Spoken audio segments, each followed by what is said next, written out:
Now Christ of faith, for he comes only on faith, this universal power, which is the power of God. It is your power.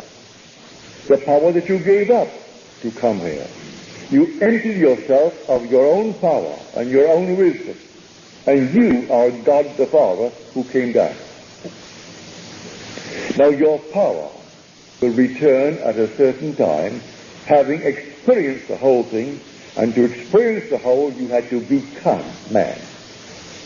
And limit yourself to all the limitations in this history of man.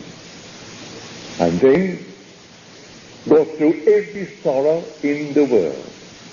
And you've gone through it. You've all gone through it. Or you wouldn't be here. And then comes the end of the journey, and it happens so suddenly. And I tell you, you will not remember my words, because they're innate within you. It will not be never once said this, no. You will know it in the depths of your own soul, for you were the one who said it in the beginning. And in the very beginning, you said it, you committed yourself, emptied yourself of the power, and came down into the eternal structure of the world, which is man, and played the part that you're playing now. And suddenly, it all comes back. Memory returns. I will send the Comforter. Who is the Comforter? I will send the Holy Spirit, the Spirit of truth, and he will bring unto your remembrance all the things that you have heard from me. And when all these things come back, it's from yourself, because you are the one who spoke it in the beginning. And suddenly the all thing comes back. And you know you're only looking out on a projection of the whole being that you are, for the whole thing is contained within you. And you simply stop it, not there, you stop it here. And everything stands still. It's dead. It can't change. Therefore time has come to an end. He comes at the end of time. And time is only the facility for changes in experience. Another thing can change. It cannot have another experience beyond the moment where you stop it. A bird flying, he flies not. And this comes, unfortunately, they've deleted it from the Bible.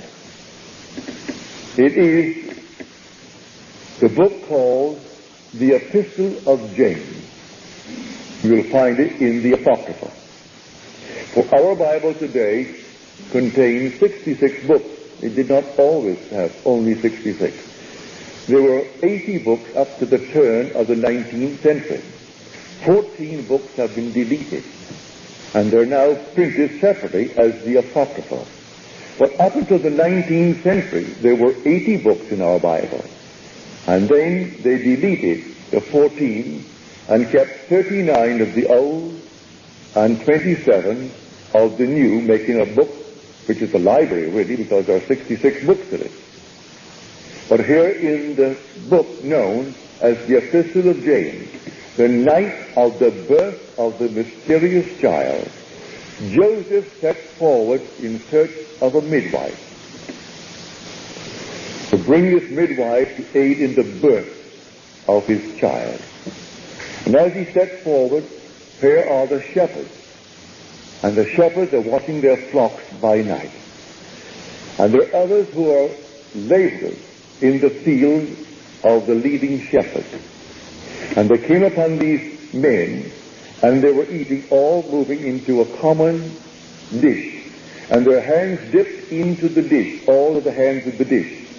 And they were bringing the food to their mouth. Others had preceded them and had it in their mouth. And those dipping dipped not. And those chewing chewed not. And the lambs with their mouths to the running stream. And they were mouths on the stream, and drinking they drank not. And the grass waving waved not. And everything stood still, including the heavens. Everything stood still at that moment of the birth of the mysterious child. Now this is deleted from our Bible. It was once part of our Bible. But for reasons known only to those who decided it, they took out what is now called the Apocrypha. The new English Bible has put back many books that were deleted previously. But still we have from our 66 Serena. But I'll tell you from my own experience, the first experience that I had concerning the stopping of time was when the waitress walking walked not, and the diners dining dined not. So it's not limited to a certain section of time. The authors are completely unknown, and it's not written about any one point in time. It's completely universal, and it is forever. It's contemporary also. So whether you're dressed in the dress of today, or the dress of what we call the ancient days, or prior to that day, makes no difference. It's simply a contemporary book. It's always contemporary. And here, in my own case, there were only about 150 to 200 years ago in our land, in the New England state. That's where I saw them.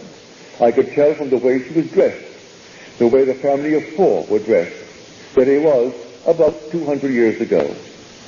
And here, a father, mother, and two sons. The waitress, and the little swinging door, like a little Dutch door, and the wind blowing the leaves, the wind blowing the grass, and the bird flying, and everything stood still.